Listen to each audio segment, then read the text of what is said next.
Cooking in my house was mandatory. I make this joke all the time that my mother, if the cable guy came over to fix something, she was like, did you make a sandwich? So cooking was just like the way we showed our love and compassion for each other. I was always working in restaurants. I was always someone who just loved food and wanted to be around foods. I moved to New York and I was in college and I was like, what if I went to culinary school? I graduated culinary school. I worked for Wolfgang Puck for many, many years. Then I opened up my first restaurant.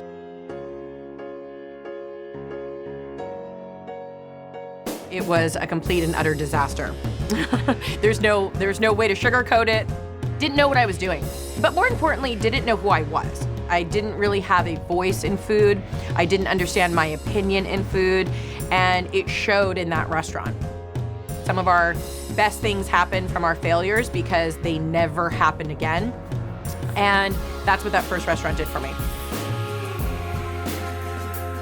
My second, third, and fourth restaurant, they are all me. They are as loud as I can scream it.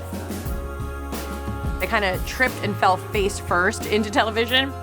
As I got older, I was like, this is something that interests me. I want to take my career to the fullest. I did it, and I did really well. The response about me being a single mother who was raising a daughter, who was chasing her dreams, really sat with a lot of viewers in a way that I didn't expect. There's more women in culinary school now than there's ever been. I'm always like, dream big. You can do whatever it is that you want. Dream big. You don't need to have an education, a background.